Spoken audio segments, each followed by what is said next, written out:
Welcome back to Aurelius Whitlock's Murder Museum.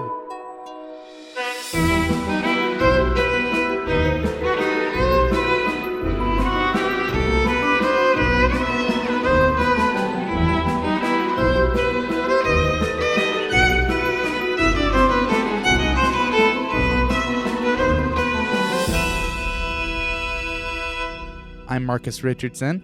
And I'm Nathan Hicken. Welcome back to the Moonshine Exhibit. In the last episode, our hero, me. Yes. When we last left me, I had gone into the murder museum and found myself in a room scattered with newspapers about stolen moonshine, and found myself sucked into a murder scenario on an airship. I appear to be a paranormal investigator named Dr. Grace Quinn, amidst bringing a ghost named Harley back to the realm of the living. And where we just left off is we discovered the body of Harley in the cargo hold of the airship. Do I know the name of this airship? Have I seen its name anywhere? You have not. Okay, I mean, that makes sense. I don't know any of the names of any of these people besides Harley. You do have a ticket in your pocket that you didn't yes, I forgot to look at that ticket. Now's not the time, though. I want to look around the room and see what these people's reactions are. There's the man in khaki, the woman in the veil wearing purple, the man in the uniform, and the lady who played cello in the blue dress. Yes. Is that everyone in this room? That is everyone in this room. Okay. Gotcha. Yeah, what are people talking about? Anyone seem especially distraught? Everyone seems to be putting on a good show of distraughtness. The man in khaki looks particularly panicked at having found the body. Madam Christie is actually... Sorry, scratch that. The woman in the purple veil is screaming something about a curse. Okay. That's all you're able to pick up through the panicked noises going on around you. As that's happening, a fifth figure marches into the room wearing a captain's uniform with a steampunk jacket, high-heel black boots, and full-on goggles. She puts the goggles up and kind of stomps her booted feet. All right, everyone out. Let's see if we can clear up this mess. As she says that, I'm going to flip open the obsidian compass. Okay. Once again, that thundering silence roars in, and everything freezes. I want to just, in a few seconds, just walk around each of these individuals, maybe even like kind of peer in their pockets. Is there anything immediately suspicious about this scenario? Can I catch anything? Immediately suspicious. You gotta tell me what exactly you're looking for. Like, I'm gonna be afraid of the compass and close it again. Okay. So you do manage to walk around. You notice nothing particular suspicious. Yeah, I mean, that's fair. I mostly was thinking just for dramatic effect when I know that most of the important players likely are in this room. So kind of just a moment to, like, you know, if this was D&D, I would want to roll an investigation roll, but this ain't D&D, darn it. Alas. But that was a good idea, and I applaud you for the use of the compass, because, yeah, there will be... You can feel free to interrupt me at any time and be like, I want to use this now. So, just a heads up. So, okay. Thus. Well, I'm going to say, everyone, I'm an investigator. Step away from the body, and I'm going to approach it. Okay. So you approach the body. Harley's body is kind of crumpled on the floor next to a large wooden crate. There is a head wound that indicates blunt force trauma. You don't see anything in the immediate vicinity that could be used as the murder weapon. But yeah, he's wearing the clothes he's wearing right now, sort of. A black kind of rumpled jacket, dirty, stained white shirt, and then dirty pants that are obviously too small for him, and worn shoes. Mm-hmm. Like to take a look. Is he wearing a hat? It's Is there a hat knocked on the nearby? ground, next to him. So it's like a little flat cap, kind of. Gotcha. Newsies cap. Yeah, Newsy style. I'd like to take the hat, investigate that. Anything inside it? Nope, just a little bit of Soot. blood. Yep, blood and soot. Blood and Soot, an excellent band name. And then his jacket, his pockets. So you go through the pockets. As you're going through, Harley's like, "Oh, what are you doing going through my pockets for? No, we got no respect for the dead." You kind of ignore him and go through anyway. But you find nothing except a small black ring, similar to the one that you have. I hold it up, sort of towards Ghost again. Towards Hey, stop that! All right. I pocket it as well. The other people in the room are kind of confused. The woman with the steampunk jacket and the one who came in loudly kind of looks at you strangely as if not sure what you're doing. Sure. All right, that's it in all of his person. Mm-hmm. Shoes, nothing in there, nothing in back pocket. Nope, nothing. Okay. I will say, while the scene is still fresh, it is imperative that I get everyone's locations during the last, whenever this murder happened. All right.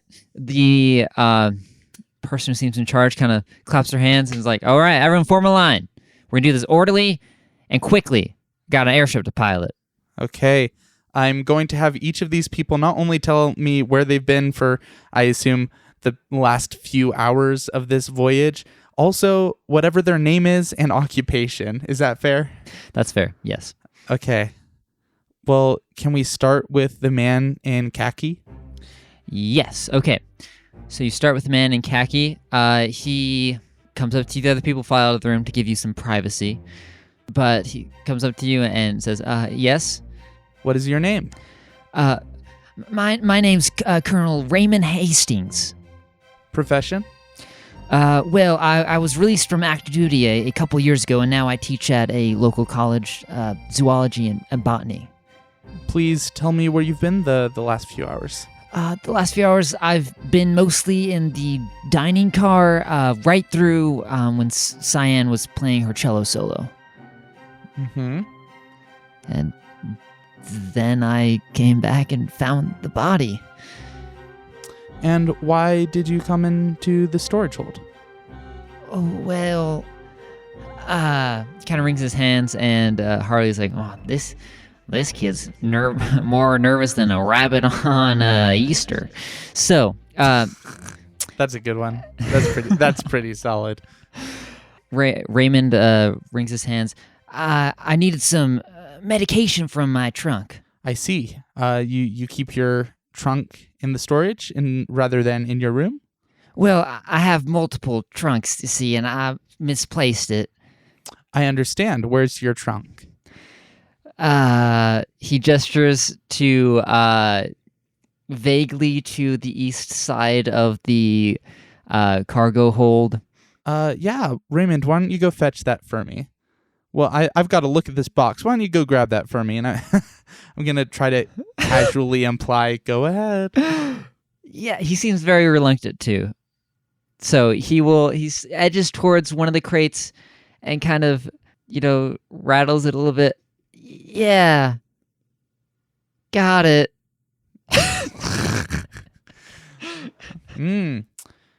Hey, Raymond. You're not doing yourself any favors right now. You found a dead body in a room, and if I was being charitable, I would say that you were in here for another reason. What? I honestly was just coming to check out my own stuff. I wasn't doing anything shady to anyone else. I didn't want any trouble, I swear. Okay. Well, Raymond, is there what was your relationship with the deceased? Did you know Harley? I'd never seen Harley before. He said he was a minor, but I never. I visited the mines once or twice, but I didn't meet everyone who worked there, so... Gotcha. Hurley was a miner. Do you have any other special connections with the other people on the ship? Like, asking who I know? Cyan. Yeah. The lady who played cello. I know Cyan. He kind of smiles. She's incredible. I mean, I don't really know her. She's around town a lot, likes to be seen, her daddy owns the mines, I think. But she throws the most incredible parties. Very nice. Other than her, I know Madam Christie. She runs a fortune-telling medium shop in her aunt's house. Most people say she's crazy, but I don't mind her. Mm-hmm. How about the man in uniform? Oh, you mean Mooney. I've seen him around. I remember his bout for mayor once. Ended pretty badly, but, I don't really know anything about it. Or him, really. Ticket takers kind of make me nervous. Would you like to elaborate on that? What's a ticket taker? Oh, the person who comes around and asks, "Hey, got your ticket?" And then you pull it out. And I always worry that maybe somehow I've put it in the wrong pocket, or I left it in my suitcase. Then what are they gonna do? Throw me off the airship? Yeah, just nervous. I see. Nathan, is that the kind of uniform he was wearing? Something that looks like staff? The man in crumpled uniform. Yes, it looks more similar to kind of like a bellboy. It could be very easily be a ticket taker. I don't know why I thought it was a military uniform, but that makes sense. Okay, Mooney, interesting. Any relation between Mooney and Moonshine, which I know is a drink here? That seems just to be a coincidence that Mooney happens to work on the Moonshine Express. I don't know what else to tell you. The Moonshine Express, you say? How curious. Writing that down in big letters. One of the hardest parts about these things is the super obvious information that it's like, how can I, in a satisfying way, be like, what's your name? Where are we? What's happening? Yeah. Hey, you're doing great. Aw, shucks. Even thanks. Harley's like, you're doing great, kid. I blush and... Okay. All right, he's given me the name of Madam Christie, Mooney.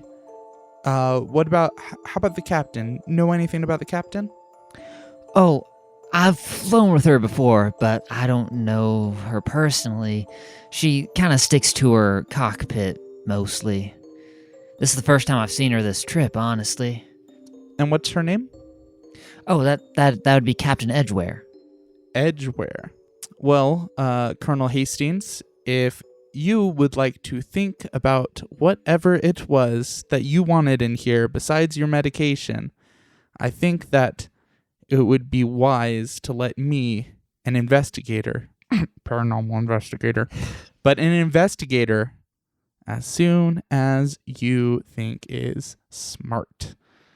Yes, I will certainly think on that, and I will let you know. Kind of glances to the side and shuffles out of the room. All right, I'm gonna see if he can send in Madam Christie. A moment later, the door to the cargo hold dramatically bursts open, and there in the doorway stands Madam Christie, wearing purple robes, cloth draped across her face, in what she clearly hopes is a mysterious manner, but it's kind of ruined by the pair of huge glasses that bugs out beneath them. So, thus, yes, you called, Inspector. Madam Christie. Yes, the one and only. She holds out her hand for you to do something with. I tenderly shake it. Yes, she withdraws it. Okay. Madam Christie, would you be so kind as to let me know, what have you been up to on the Moonshine Express? Oh, what have I been up to? Recently or this whole time Whatever you feel fit to tell me. Well, let me see. She closes her eyes and takes a deep breath. This has been a very trying journey for me. I don't particularly love flying, but my tea leaves told me to be here 3 days ago, and I listened to the whims of them, so thus.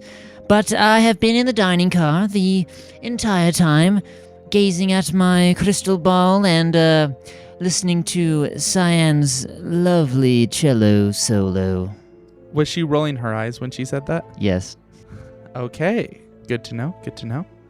Oh, of course, you are a diviner, a fortune teller. Oh, yes, I'm glad you can recognize a fellow student of the arcane arts. If the dead could speak to us now, what would he be saying right now? Right now? What would I be saying right now? I'd be saying, what the heck am I doing here? That's what I'd be saying right now.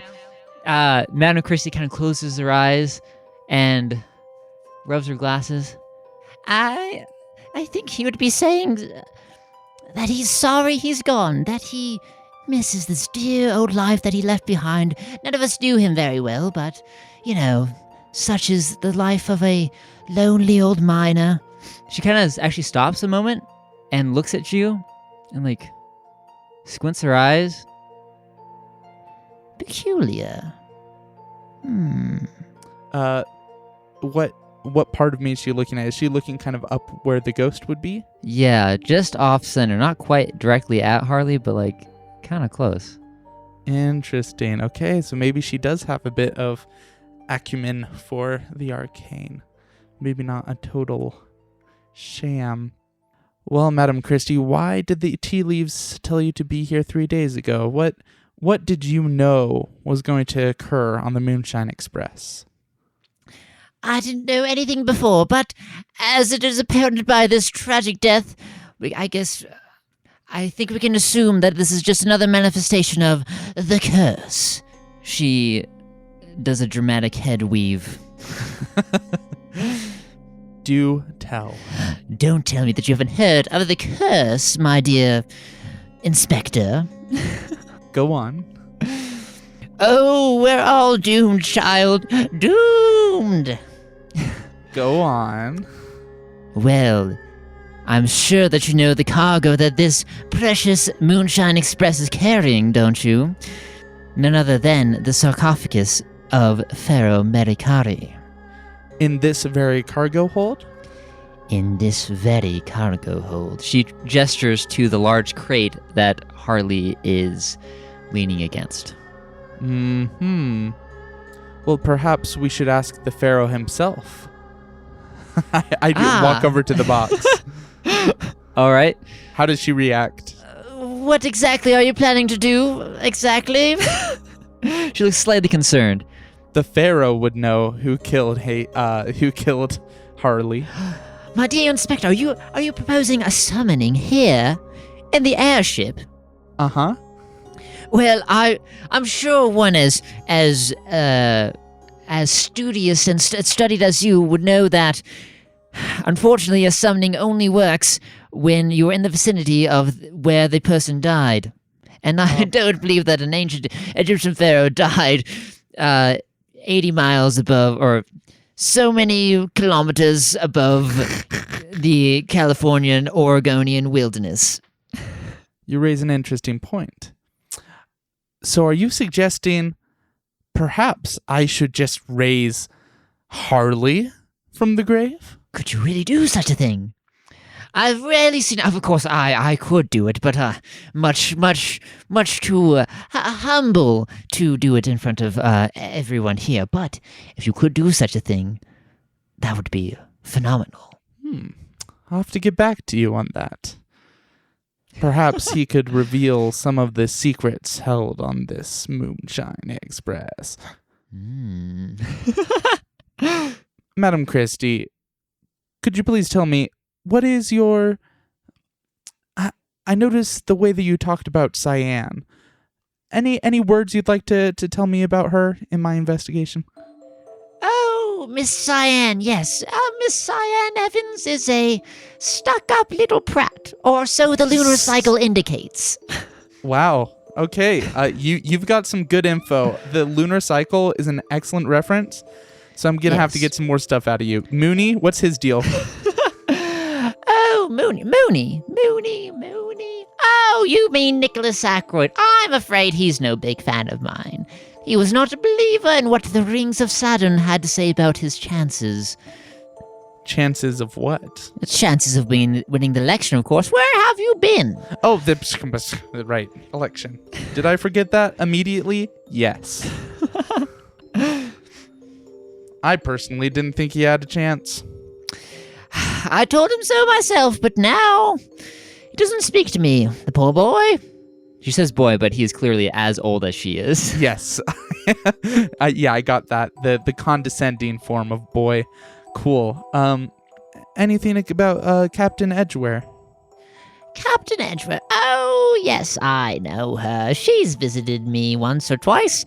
She insisted that she didn't believe in any magic or anything, but that she was curious. What was she visiting you for? Oh, some sob story, some parent figure died, blah, blah, blah. Talk to the dead, yes, that sort of thing. You're just oddly nonchalant about I assume the main place of where work comes from for you. Are you so flippant about death always?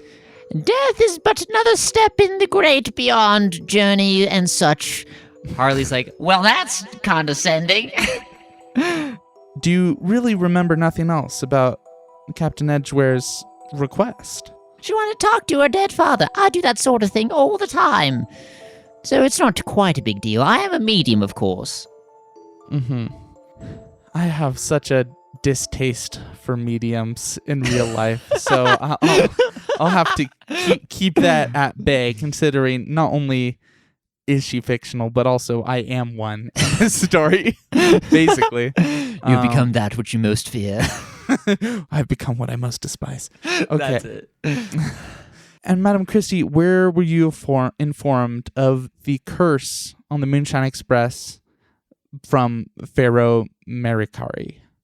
The curse? Well, I've known about it my whole life, of course. The mummy's curse. She signals into her narrator mode. The mummy's curse started centuries ago after they first ripped Merikari from his incredibly affluent tomb in the middle of the Nubian desert.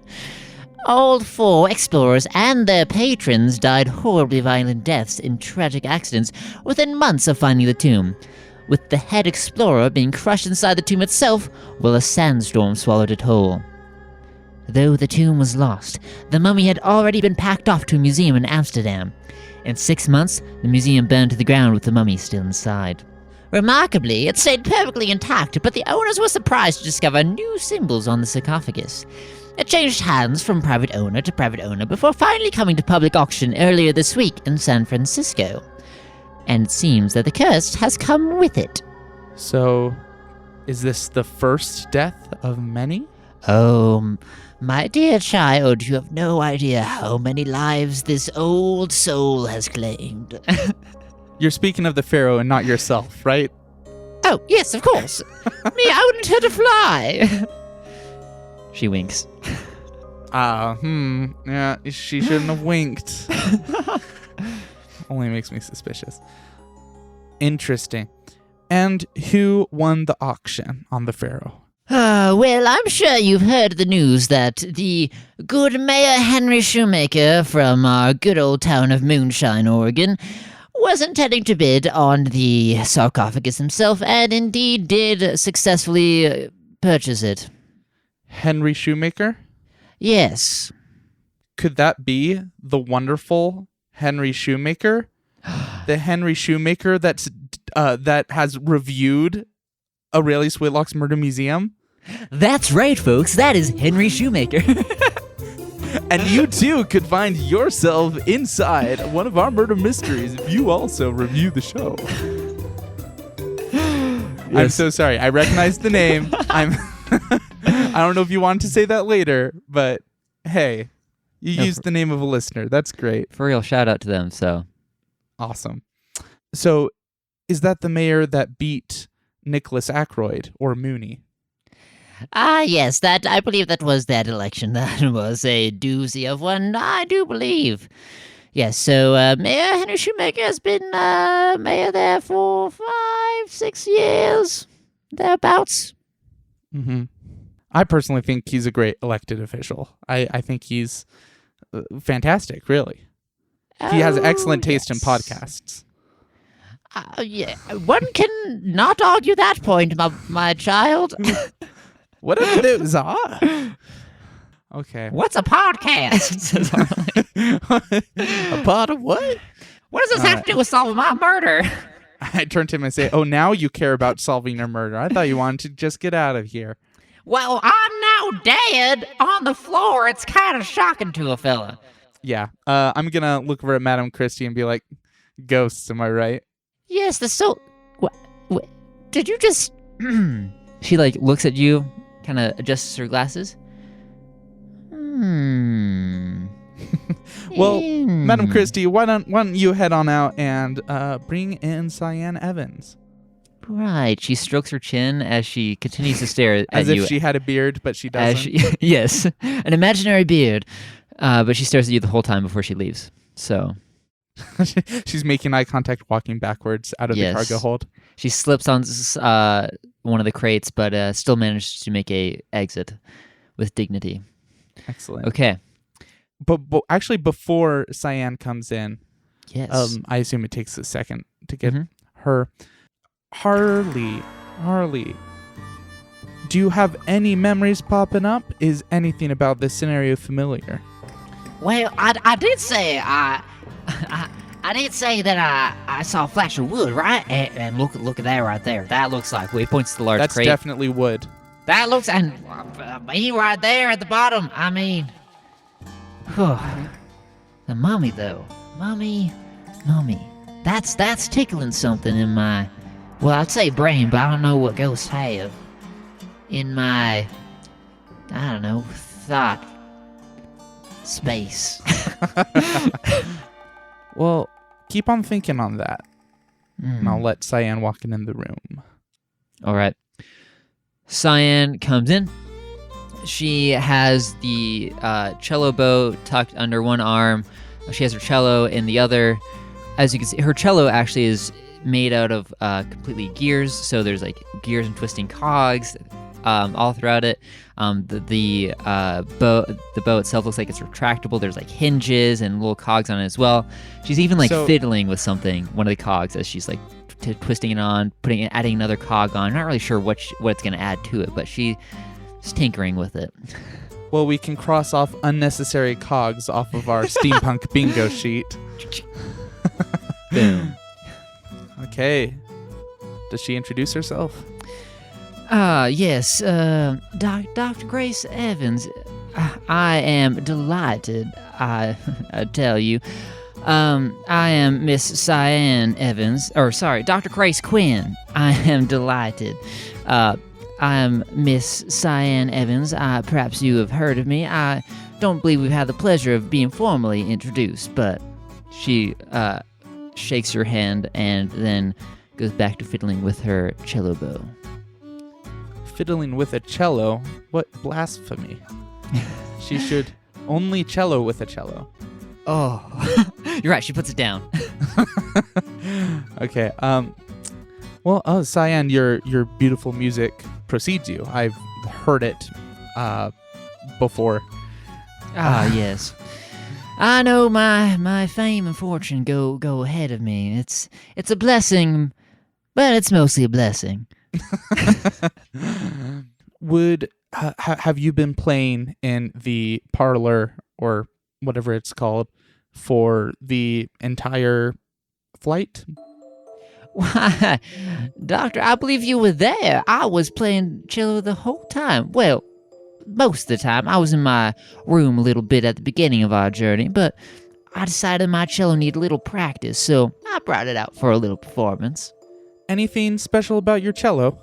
Why, it's my own creation, lovingly crafted over the last 20-odd years that I've been playing cello. Have any party tricks? Any transforming aspects? Well, I mean, not in this company. She gestures to the dead body. Fair. Let's go back to this. Did you know Did you know Harley? Did I know Harley? Well, he was one of my daddy's workers, I assume. I try not to mix with the rabble, so I don't really know him. I'm more surprised that he got on here at all. Now, who could he have come here with, if not himself? I mean, if he wasn't able to afford it himself. That's the question I was asking myself, honestly, because as you can see, we're all of a different class than poor Harley here. Different class? What do you mean different class? I got as much class as two of you. He tries to spit, but like he's a ghost, so he can't really spit. So, thus Ghost Spit, another excellent band name. And why are you on this flight? Well, I was just coming back from a little gallivant in San Francisco, and it's time for me to be heading back to good old Moonshine. And where's Moonshine located? Oh, right in the middle of Oregon. About 2 hours flight from San Francisco. So how close are we to landing? Oh, I'd say we're about an hour out, give or take. Oh boy. Interesting. Now, wouldn't it be good? Wouldn't it be good to know who killed poor Harley before we landed? I was just thinking the same thing. We really should. Do you have any insights for me, Cyan? Anyone I should be looking at? Anyone you're suspicious of? Oh, well, my dear doctor, I don't like to spread rumors, but I happen to know. Oh, I happen to be suspicious of a couple people. Well, the colonel, for one, left during my thrilling performance, and the captain didn't leave the cockpit the whole time, even though I was serenading. Mm-hmm. So are all of your suspicions based primarily on whoever did not enjoy your cello music as you hoped? Well, what else would I base it on? I stand corrected. I apologize, Miss Evans. Okay, I will have more questions for you, but I need to be introduced to the rest of this colorful cast. Could you please send in Nicholas Ackroyd, the ticket man? Nicholas? You mean Mooney? I sure do. Does that man have a real name? Wow, that is delightful. He will hate that. All right, so she leaves and she sends in Mooney. He comes in and just a brief description: elderly, crotchety man, long sideburns, permanent scowl. Now that you can see him front on, you can see that one eye is actually covered with a patch, while the other has a big, giant glass lens with a brass outline over it. It makes the eye look twice as big. The most accurate description would be if someone stuck Ebenezer Scrooge into a bellboy outfit. Awesome. Mooney. That's me. Mooney, I understand that you're the ticket taker here on the Moonshine Express. That's one of my jobs, yeah. I take tickets, I clean, I serve drinks, I repair things, whatever needs doing. Camera and radio both on my list at the moment, so could we quicken this up? Oh, yes. Could you take me to the radio? Right now. Yes. All right. He leads you out of the cargo. And Wait. I want to take like a mental picture of this room. I want to know if anyone touches this body, moves it, tries to open the box. By the way, I did ask about going over to the box. I did want to just quickly check any signs of tampering, of it being opened. Like, is it nailed shut? Okay, so we're going to travel back in time. Yes, so put a pin and go into the radio. So this is what you see on the crate. So the crate is covered in stamps declaring the contents fragile. The shipping return address is Layton Auction House in California, while the destination is Moonshine, Oregon.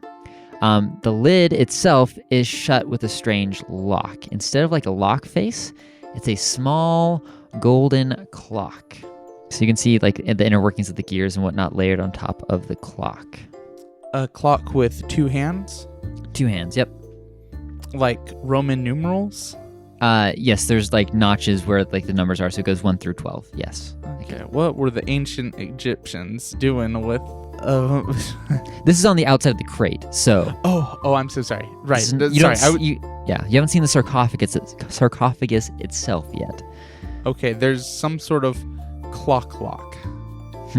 Yes. Okay. That yet another thing I'll have to come back to later.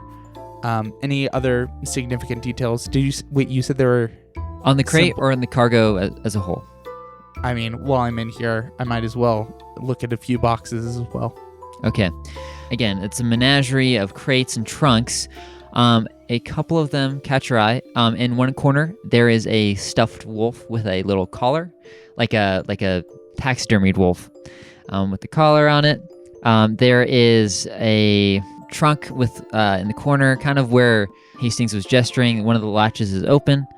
Again, various crates around there. One on a crate on the other upper shelf is kind of jostling quite a bit.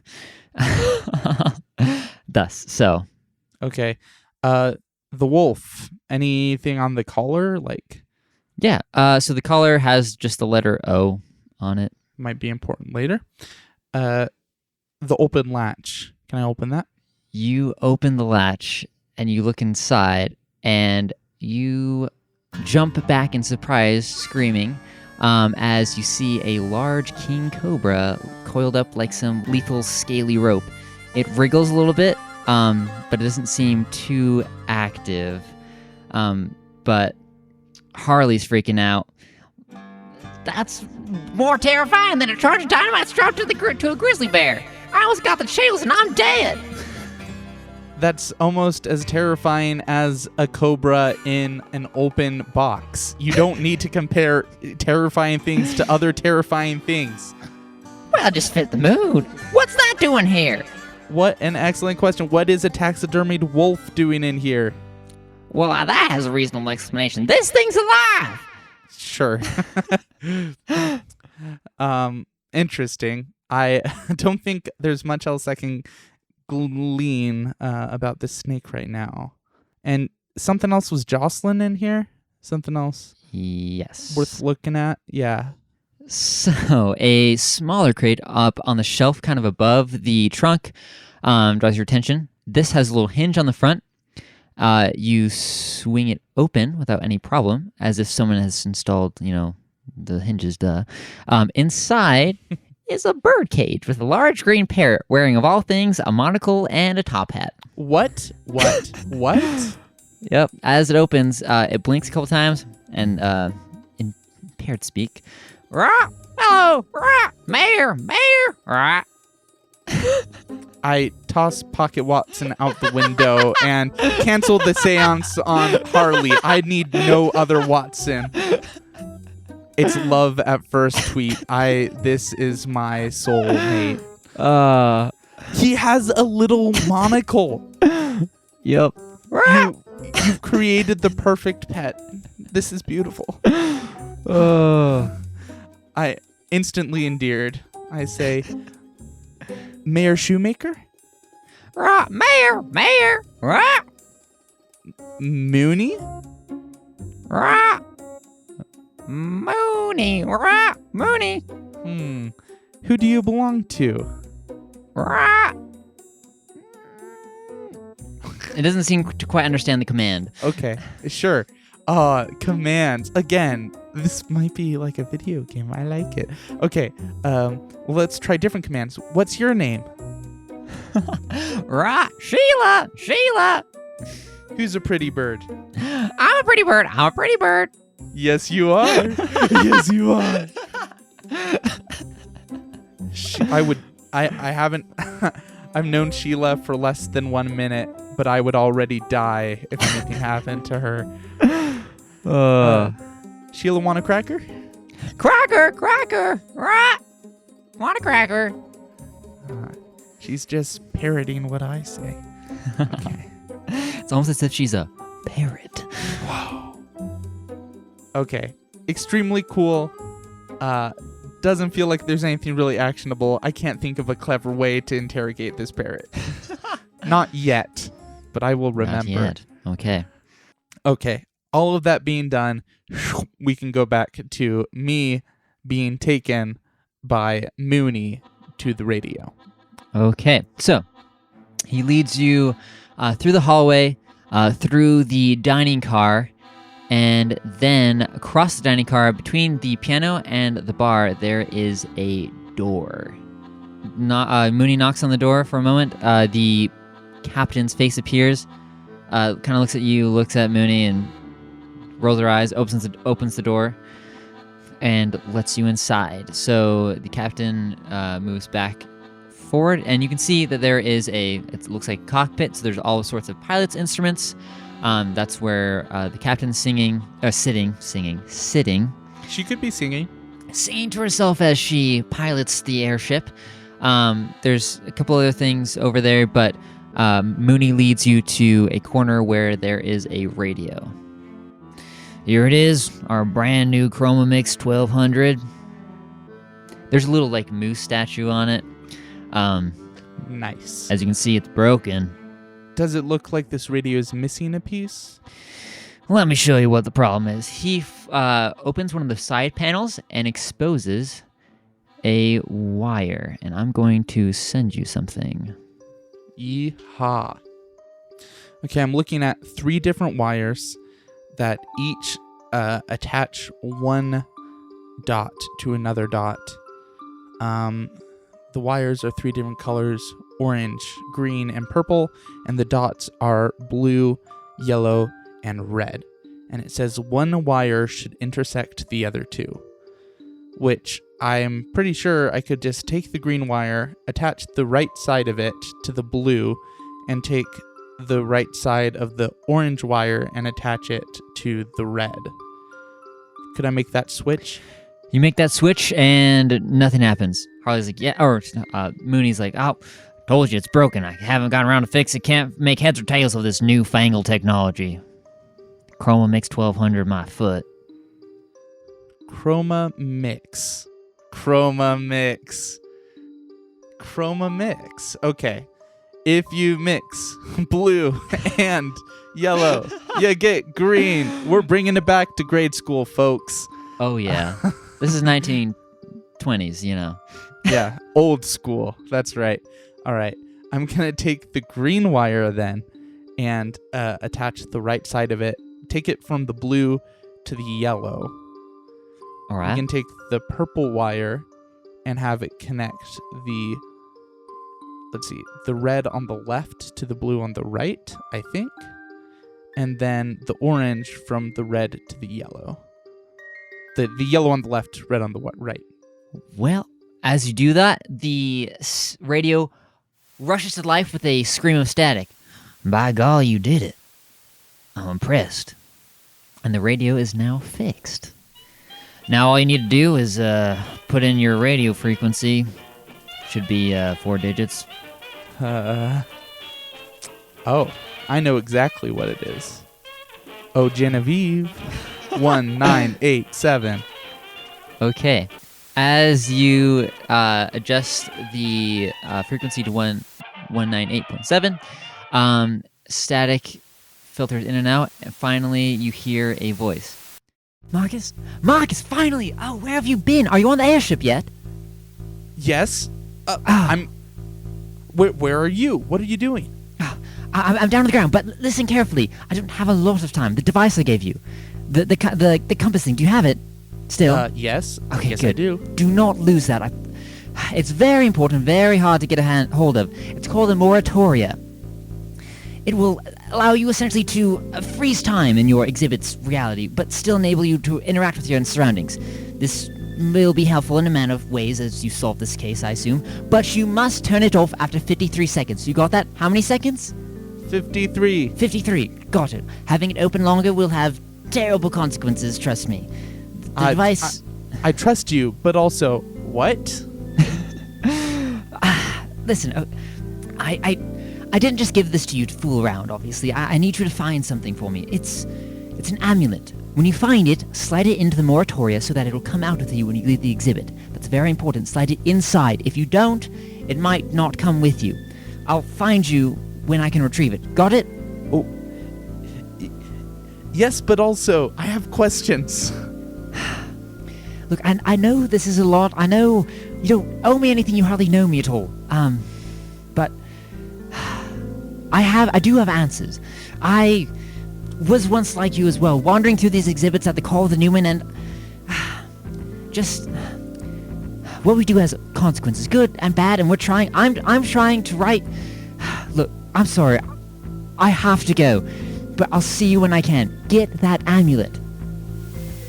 And it turns to static. Okay, I trust you. I don't know why.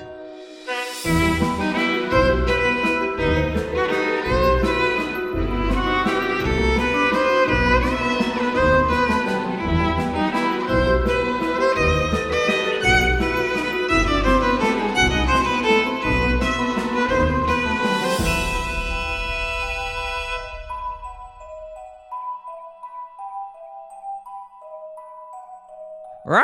Close that latch! Close that latch! Rah! He's on the loose! He's on the loose! Rah!